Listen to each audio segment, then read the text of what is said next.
दोस्तों नमस्कार, स्वागत है आप सभी का द ब्रेकिंग न्यूज में। बात करेंगे आज की बिहार की 10 बड़ी और मुख्य खबरों की। लेकिन उससे पहले यदि आप चैनल पर नए, चैनल को सब्सक्राइब करें, वीडियो को लाइक करें। अररिया जिले में राहुल गांधी ने आज फिर से बीजेपी और चुनाव आयोग पर जोरदार हमला बोला है। उन्होंने कहा कि एसआईआर यानी स्पेशल इंटेंसिव डिवीजन दरअसल वोट चोरी का एक तरीका बन गया है। राहुल का आरोप है कि 65 लाख वोटरों के नाम गायब कर दिए गए हैं और ज्यादातर नाम गरीब, दलित, पिछड़े और अल्पसंख्यक वर्ग के हैं। उन्होंने सवाल उठाया कि आखिर चुनाव आयोग और बीजेपी इस पर चुप क्यों है। जनसभा में मौजूद भीड़ ने राहुल के इस बयान पर जोरदार समर्थन किया। इससे साफ है कि आने वाले चुनाव में एसआईआर का मुद्दा बड़ा राजनीतिक हथियार बन सकता है। वोटर अधिकार यात्रा में राहुल तेजस्वी ने पूर्णिया की सड़कों पर बाइक चलाकर जताया उत्साह। बता दें, पूर्णिया से एक और तस्वीर सामने आई है जहां वोटर अधिकार यात्रा में राहुल गांधी और तेजस्वी यादव ने बाइक पर सवारी की। दोनों नेताओं ने हेलमेट पहना और समर्थकों की भीड़ के बीच मोटरसाइकिल चलाते हुए दिखाई दिए। राहुल और तेजस्वी का यह अंदाज युवाओं को खासा पसंद आया। जगह जगह लोग फूल मालाओं से उनका स्वागत करते नजर आए। संदेश साफ था कि हम जनता के बीच से हैं और जनता की ताकत ही हमारी ताकत है।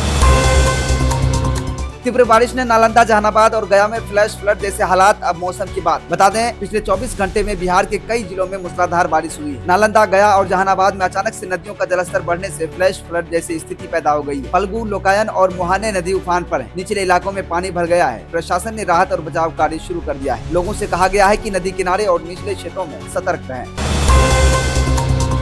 बिहार के जंगलों में हाथियों की बढ़ती आवाजाही, संरक्षण और मानव वन्य जीव टकराव दोनों पर नजर। बिहार के जंगलों में हाथियों का मूवमेंट बढ़ रहा है, खासतौर से वाल्मीकि टाइगर रिजर्व में। वन विभाग का कहना है कि यह जैव विविधता और पर्यावरण के लिए अच्छा संकेत, लेकिन गाँव में रहने वाले लोग इससे डरे हुए हैं। हाथियों के खेतों में घुसने से फसलों को नुकसान होता है और कई बार इंसानों और हाथियों के बीच टकराव भी हो जाता है। इसी वजह से अब सरकार हाथियों के लिए विशेष कॉरिडोर बनाने पर विचार कर रही है, ताकि इंसान और जानवर दोनों सुरक्षित रह सके। परिवहन महासंघ ने चक्का जाम को किया रद्द, अधिकारियों के आश्वासन से थमे हालात। बता दें, पटना और पूरे बिहार में आज से चक्का जाम की घोषणा हुई थी। लोगों को डर था कि सड़कों पर बसें और ट्रक बंद हो जाएंगे, यात्री फंस जाएंगे। लेकिन अच्छी खबर यह है कि परिवहन महासंघ ने अपना आंदोलन टाल दिया है। अधिकारियों ने उनकी मांगे मानने का आश्वासन दिया है। इससे यात्रियों और आम जनता को बड़ी राहत मिली। पाकिस्तानी नागरिक मिला वोटर आईडी कार्ड के साथ, बिहार में मामले की जांच शुरू। सीतामढ़ी जिले से एक चौंकाने वाली खबर सामने आई है। दोस्तों बता दें, यहाँ एक पाकिस्तानी नागरिक को वोटर आईडी के साथ पकड़ा गया है। बीएलओ यानी बूथ लेवल ऑफिसर ने इसकी पुष्टि की और मामला जांच में है। अब बड़ा सवाल यह है कि आखिरकार एक विदेशी नाम का भारतीय वोटर लिस्ट में कैसे जुड़ गया। यह मामला चुनावी सिस्टम की गंभीर खामियों को उजागर करता है। मधुबनी में नेता शकील अहमद खान ने इलेक्शन कमीशन ऑफ इंडिया पर चुनावी पक्षपात का आरोप लगाया। बता दें, कांग्रेस नेता शकील अहमद खान ने मधुबनी में प्रेस कॉन्फ्रेंस में और उन्होंने कहा कि एसआईआर स्पेशल इंटेंसिव डिवीजन प्रक्रिया में सबसे बड़ी संख्या में महिलाओं और वंचित वर्ग के मतदाताओं को बाहर कर दिया गया है। उनका आरोप है कि चुनाव आयोग पक्षपात कर रहा है और उन्होंने कहा कि इंडिया गठबंधन इस मुद्दे पर गाँव-गाँव जाकर समर्थन जुटाएगा।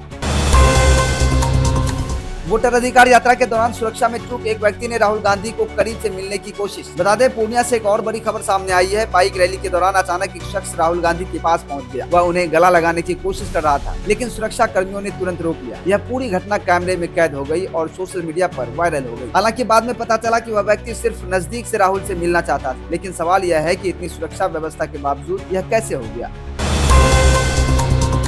चुनाव आयोग को प्राप्त हुए बिहार चुनावी ड्राफ्ट रोल में 98% मतदाताओं के दस्तावेज। बता दें, चुनाव आयोग ने जानकारी दी है कि बिहार में 98% मतदाताओं के दस्तावेज जमा हो चुके हैं। अगले 8 दिनों तक दावा और आपत्ति दर्ज की जा सकती है। यानी अगर किसी का नाम वोटर लिस्ट से कट गया है तो वह इस अवधि में आवेदन कर सकता है। यह प्रक्रिया बिहार में आगामी विधानसभा चुनाव के लिहाज से बेहद अहम है।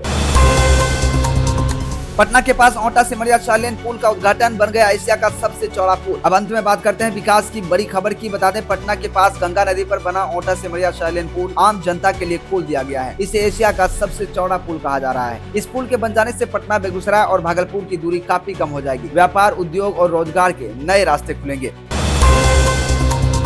तो दोस्तों, ये थी बिहार की 10 बड़ी खबरें। राजनीति से लेकर बाढ़, सुरक्षा, चूक से लेकर विकास के नए पुल तक, आज का दिन बिहार के लिए खबरों से भरा रहा। हम आपसे यही वादा करते हैं कि हर बड़ी और ताजा जानकारी सबसे पहले आप तक पहुंचाएंगे। फिलहाल के लिए मुझे दीजिए अनुमति। नमस्कार।